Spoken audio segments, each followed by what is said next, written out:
अभी तक हमने प्रोविजन फॉर टैक्स कर लिया, प्रपोज डिविडेंड की एडजस्टमेंट कर ली, इंटरिम डिविडेंड की एडजस्टमेंट्स कर ली हैं इन लास्ट क्लासेस। आज हम करने वाले हैं एडजस्टमेंट फॉर फिक्स्ड एसेट्स।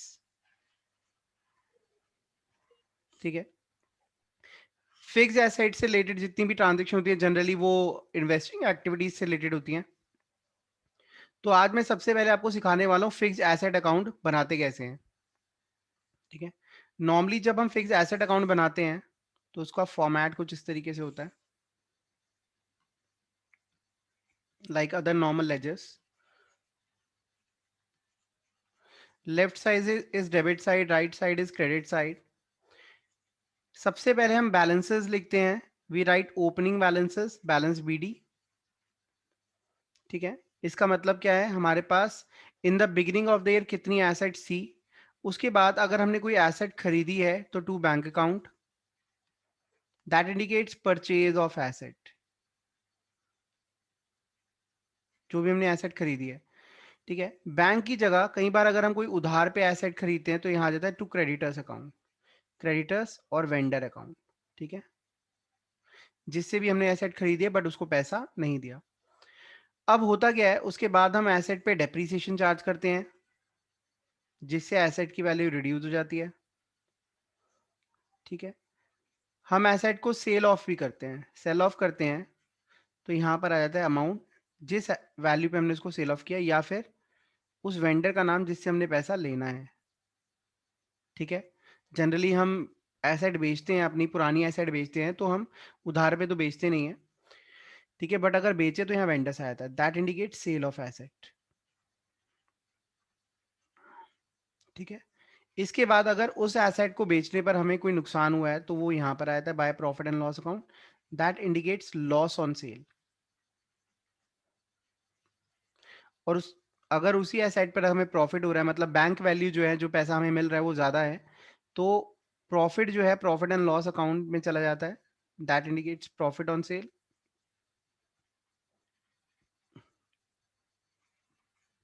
और फिर हमारी क्लोजिंग वैल्यू हम यहाँ पे लिख देते हैं बाय बैलेंस सी डी। ये हमारा एक नॉर्मल फिक्स एसेट अकाउंट है जो हम बनाते हैं। कोई भी फिगर अगर मिसिंग है, अगर क्रेडिट साइड पे कोई फिगर मिसिंग है तो वो हम इस तरीके से निकाल सकते हैं, लाइक अगर डेबिट साइड 10 लाख है और क्रेडिट साइड 8 लाख है, ठीक है, तो जनरली हम यही लेके चलते हैं कि भाई एसेट जो मिसिंग फिगर है वो डेप्रिसिएशन ही होगी या फिर सेल ऑफ एसेट होगी, कुछ भी हो सकता है एज पर द सिचुएशन।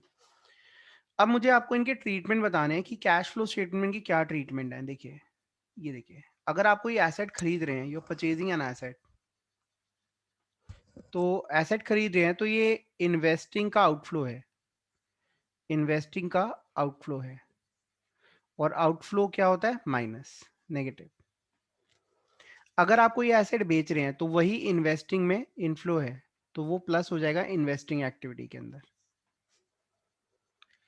ठीक है, उसके बाद ये जो डेप्रीसिएशन है ये एक नॉन कैश एक्सपेंस है, और नॉन कैश एक्सपेंस का ट्रीटमेंट क्या होता है, ये प्लस हो जाते हैं ऑपरेटिंग एक्टिविटीज में, क्योंकि ये नॉन कैश एक्सपेंस है जो प्रॉफिट को तो कम करता है लेकिन कैश को कम नहीं करता। ये जो लॉस ऑन सेल है, अगर आपने कोई एसेट बेची है और उस पर आपको नुकसान हो गया है तो ये एक एक्स्ट्रा ऑर्डिनरी या कह सकते हैं नॉन ऑपरेटिंग एक्सपेंस है, इसको भी हम ऐड कर देते हैं ऑपरेटिंग एक्टिविटी में। इसी तरीके से अगर आपको एसेट बेचने पर प्रॉफिट हुआ है तो ये भी एक नॉन ऑपरेटिंग इनकम है, इसको हम माइनस कर देते हैं ऑपरेटिंग एक्टिविटी का कैश फ्लो निकालते time, minus from operating activities. तो ये ट्रीटमेंट है depreciation plus invest, sale of asset plus investing में, प्रॉफिट एंड लॉस अकाउंट में ये जो लॉस ऑन सेल है that will be added in operating activities, और प्रॉफिट ऑन सेल है that will be deducted from operating activities. अगर आपने कोई एसेट खरीदे तो इन्वेस्टिंग एक्टिविटी का आउटफ्लो दिखाएंगे, इसे आप नोट करिए, उसके बाद हम आगे चलते हैं। Now we are going to discuss about case 2, और ये केस 2 इंडिकेट किस बारे में है, when provision for depreciation account is made. अगर क्वेश्चंस के अंदर प्रोविजन फॉर डेप्रिसिएशन अकाउंट दिया हुआ है तो आप क्या करेंगे, अब सबसे पहली चीज आपको ये समझ होना चाहिए कि प्रोविजन फॉर डेप्शन अकाउंट होता क्या है। देखिए, मैं छोटा सा एग्जांपल लेता हूँ ये पूरा कंसेप्ट समझाने के लिए। एक एसेट आपने खरीदी जिसकी कॉस्ट थी 10 लाख, ठीक है।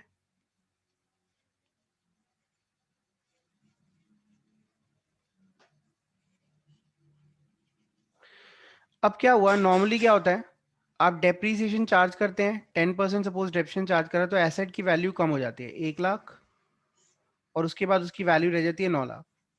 This is called return down value. उसके बाद दोबारा आप एसेट पे डेप्रिसिएशन चार्ज करते हैं 10%, ठीक है। अगर ओरिजिनल कॉस्ट मेथड लगा रहे हैं तो फिर से 1 लाख ही लगेगा, वैल्यू रह जाती है 8 लाख। इसको हम बोलते हैं रिटर्न डाउन वैल्यू। ऐसे करते करते हर साल 10% डेप्रिसिएशन लगता है कॉस्ट का, ठीक है। मेथड में ओरिजिनल कॉस्ट मेथड ले रहा हूँ अभी, ठीक है, जिसको हम स्ट्रेट लाइन मेथड भी बोलते हैं, ठीक है। तो उसमें हमेशा हम कॉस्ट का ही 10% लेते हैं। तो ऐसे करते करते एसेट की वैल्यू हर बार कम होती रहती है, राइट। बट अगर आप प्रोविजन फॉर डेप्रिसिएशन अकाउंट बना रहे हैं, in that case what will happen, provision for, एक मिनट रुकना। हाँ जी, जब प्रोविजन फॉर डेप्रिसिएशन अकाउंट बनाया जाता है तो सिचुएशन थोड़ी सी चेंज हो जाती है। In that case what happens, हम एसेट खरीदते हैं 10 लाख की। अब 1 साल हो जाता है तो हम उस पर डेप्रिसिएशन चार्ज करना होता है, लेट से वही 10%। तो हम डेप्रिसिएशन जो है वो एसेट में से लेस नहीं करते।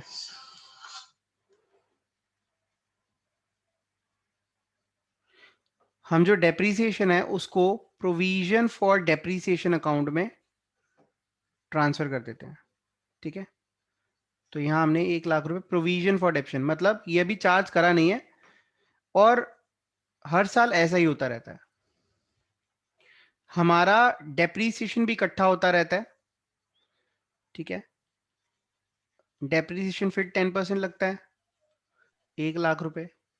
तो एसेट की वैल्यू जो है उसके रिकॉर्ड्स के अंदर, एसेट अकाउंट के अंदर 10 लाख ही रहती है, और साथ ही साथ साइमल्टेनियसली उसके साथ साथ उसका डेप्रीसिएशन भी इकट्ठा होता रहता है, क्योंकि आप डेप्रिसिएशन तो चार्ज कर नहीं रहे, ठीक है। तो सिमिलरली जैसे पहले था एसेट की वैल्यू 7 लाख आ रही थी, अभी भी 7 लाख ही है, लेकिन हमने बस एसेट अकाउंट के अंदर उसको 10 लाख दिखाया हुआ है। इससे होता क्या, ये पता होता है कि एसेट हमारे पास कितने की हमने ली थी, और सेकेंड थिंग, उसको रिप्लेस करने के लिए हमने कितना डेप्रीसिएशन एक्यूमुलेट कर लिया, इकट्ठा कर लिया है, ठीक है। आपने 11th क्लास के अंदर पढ़ा होगा कि डेप्रीसिएशन हमारा एक नॉन कैश एक्सपेंस होता है, जो हमारे प्रॉफिट को, कमाई को तो कम कर रहा है, लेकिन पैसा कहीं नहीं जा रहा। तो कहीं ना कहीं हमारे पास वो पैसा जो है पड़ा, इकट्ठा होना स्टार्ट हो जाता है, ठीक है। 1 1 लाख रुपीज करके 3 लाख वो इकट्ठा हो गया, क्योंकि आपने खर्चे दिखाए बट पैसा तो जा नहीं रहा, ठीक है। इनकम कम आ रही है लेकिन कैश हमारा ज्यादा है, क्योंकि कैश तो कहीं जा ही नहीं रहा। तो इन दैट केस आपके पास पैसा जुड़ जाता है 10 साल के अंदर, वही 10 लाख, ताकि आप एसेट को, पुरानी एसेट को नई एसेट से रिप्लेस कर पाए। तो ये किसका एडवांटेज होता है डेप्रीसिएशन चार्ज करने का। तो जब हम प्रोविजन फॉर डेप्रिसिएशन अकाउंट बनाते हैं, या फिर इसका दूसरा नाम है एक्यूमुलेटेड डेप्रिसिएशन अकाउंट, तो हमें पता चल जाता है कि आज तक हमने इस पे कितना डेप्रिसिएशन चार्ज कर रखा है, ठीक है। और जिस दिन आप एसेट को डिस्पोज करते हैं, जिस भी दिन आप एसेट को डिस्पोज करते हैं, तो वो डेप्रिसिएशन सारा एक साथ उस एसेट पे चार्ज हो जाता है। मतलब जो पहले हर साल चार्ज होता था, अब वो एक साथ चार्ज हो जाएगा। फिर आप एसेट को 5 लाख का बेचो, 3 लाख का बेचो, 2 लाख का बेचो, ठीक है। लेट से अगर मैं इसको 7 लाख 20 हजार का बेच देता हूँ, तो मुझे प्रॉफिट आ जाएगा 20 हजार का। अब आपको ये प्रोसेस समझनी है, इसको अकाउंट्स में कैसे दिखाना है, ठीक है। और उसी के साथ साथ हमारा जो फिक्स एसेट अकाउंट है उसके अंदर चेंजेस आ जाएंगे। अब हम एसेट पे जो आप देख रहे थे यहाँ पे डेप्रिसिएशन चार्ज हो रहा है, ये एसेट पे डेप्रिसिएशन चार्ज नहीं होगा, ठीक है। आप इसको नोट करो, जो मैंने प्रोविजन अभी समझाया है, फिर हम आगे बढ़ते हैं। इस वाले पार्ट को नोट करो। So we are going to make two accounts now. First will be fixed asset account. Fixed asset account कैसे बनेगा? To balance BD that will indicate the cost of asset, opening values, ठीक है। और ये indicate करेगा cost.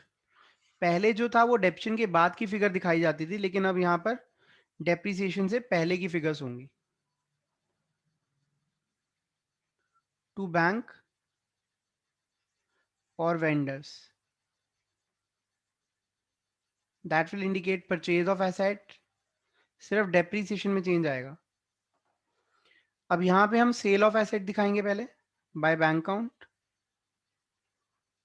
Cell of asset, ठीक है, by profit and loss account, that will indicate loss on sale, to profit and loss account, that will indicate profit on sale, by balance ED. Depreciation तो यहाँ charge होगा ही नहीं, ठीक है, depreciation नहीं charge होना यहाँ पर, तो डेप्रीसिएशन जो है यहाँ चला जाएगा प्रोविजन फॉर डेप्शन अकाउंट में। By balance BD to balance CD, ये बैलेंस बीडी और सीडी क्या है, जो हमारा डेप्रीसिएशन साल के शुरू में जितना था इकट्ठा हो चुका था, फिर हमने कुछ और चार्ज करा तो वो यहाँ आ गया, मतलब जो डेप्रीसिएशन पहले यहाँ शो होता था वो यहाँ से हट के यहाँ पर आ गया बाय डेप्रीसिएशन अकाउंट, ठीक है। इसके बाद मैंने कहा था जिस दिन एसेट सेल ऑफ हो जाती है सारा डेप्शन एसेट पे चार्ज करा जाता है, तो यहां पर आ जाएगा to fixed asset account, that will be depreciation charged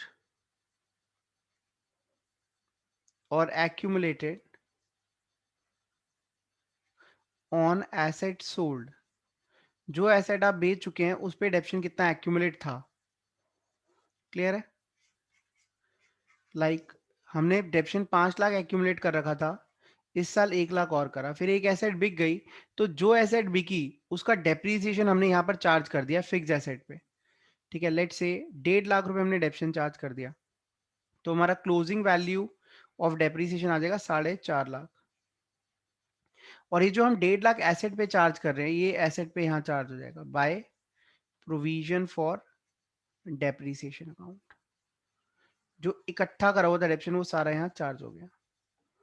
पहले आप इसे नोट करें। अब यहाँ पर मैं आपको बता देता हूँ, ये डेप्रीसिएशन हमने करंट ईयर में चार्ज करा है, तो ये हमारा ऑपरेटिंग एक्टिविटी में ऐड हो जाएगा क्योंकि ये नॉन कैश एक्सपेंस है, ठीक है। इसका कुछ लेना देना नहीं है क्योंकि ये डेप्रीसिएशन जो इकट्ठा था उसी में से बस चार्ज हो रहा है, तो इसका कोई लेना देना नहीं, ये पहले से हमने इकट्ठा कर रखा था। बाकी सबका ट्रीटमेंट सेम होगा, सेल ऑफ एसेट इन्वेस्टिंग में ऐड होगा, लॉस जो है ऑपरेटिंग में ऐड हो जाएगा, प्रॉफिट जो है वो ऑपरेटिंग में लेस होगा, अगर हम कोई एसेट खरीद रहे हैं तो वो इन्वेस्टिंग में माइनस होगी, बाकी सब सेम रहेगा। इसमें कोई डाउट है तो पूछ लो और इसे नोट कर लो। हाँ जी, अभी हमारा क्वेश्चन है, इसमें एसपीएल दिया हुआ है 2 लाख और 6 लाख, मतलब 4 लाख का हमारा करंट ईयर का प्रॉफिट है। 20 लाख की प्लांट एंड मशीनरी पहले पिछले साल थी, अब 26 लाख की है। डेप्शन charge during the year 58,000, show treatment in cash flow statement. तो हमने कैश फ्लो स्टेटमेंट में इसका ट्रीटमेंट दिखाना है, और कैश फ्लो स्टेटमेंट कौन सी ईयर की बनेगी, 2020-21 की। तो फॉर्मेट्स बनाइए साथ साथ। सबसे पहले इसका ए पार्ट करेंगे हम, that is cash flow from operating activities निकालना है हमें यहाँ।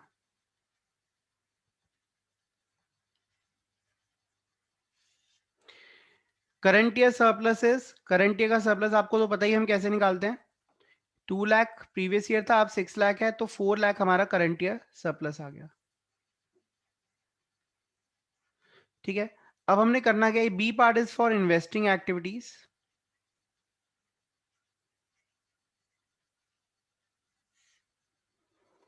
अब हम ऐसा करेंगे, फिक्स एसेट अकाउंट ओपन करेंगे हमेशा, चाहे आप उसके बिना भी क्वेश्चन सॉल्व कर पाए, लेकिन आपने एक फिक्स एसेट अकाउंट बनाना जरूर है ताकि कोई चीज स्किप ना हो जाए।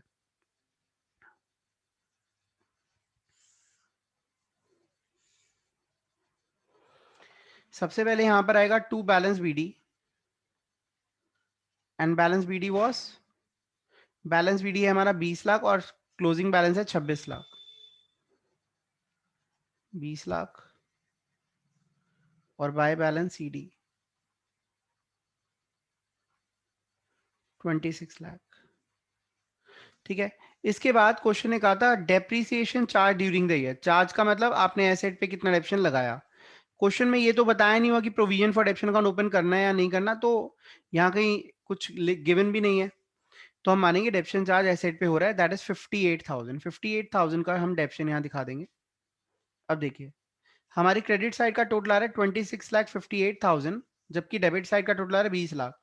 इसका मतलब कुछ मिसिंग फिगर जो है क्वेश्चन ने हमें नहीं बताई, दैट इज यहाँ पे क्या आ सकता है, डेबिट साइड शॉर्ट किस चीज से हो सकती है, हमने कोई ना कोई एसेट परचेज करी है, 6,58,000, ठीक है।